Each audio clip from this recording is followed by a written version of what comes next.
দিছি ডাল, দিছি কাঁচামরিচ, দিছি ধনিয়া পাতা, দিছি আলু, দিছি পেঁয়াজ, দিছি রসুন।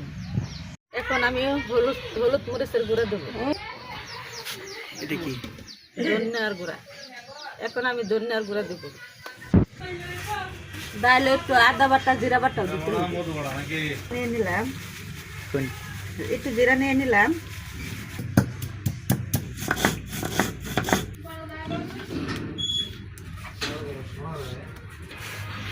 এখন এইখানে জিরা বাটা আদা বাটা অ্যাড করব।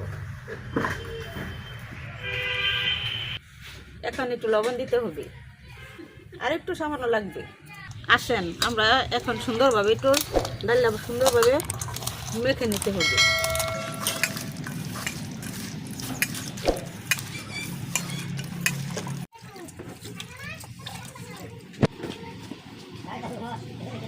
এখন আমি তেজপাতা এলাচি সুন্দরভাবে ধুয়ে নিতেছি।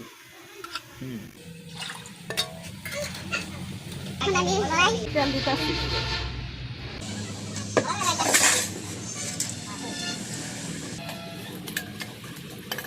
এখন আমি দিয়ে দিলাম তেজপাতা, দিয়ে দিলাম জিরা, এখন দিয়ে দিলাম পেঁয়াজ রসুন।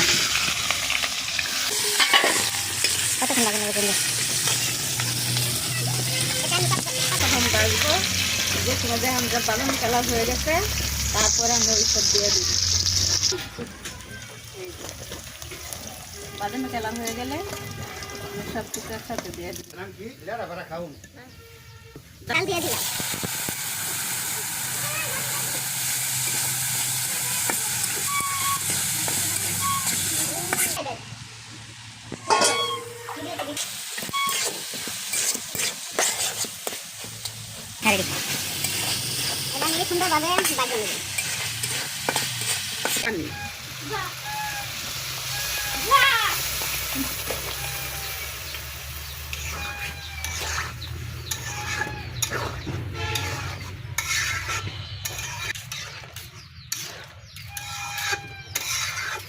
কম হয়ে গেছে।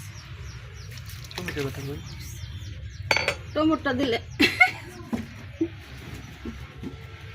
বাসায় টমেটো নেই, টমেটোটা দিলে আর সুন্দরভাবে রেসিপিটা সুন্দর হইতো। এখন আমার ডাল হয়ে গেছে, ডিমটা আমি উপরে দিয়ে দিলাম।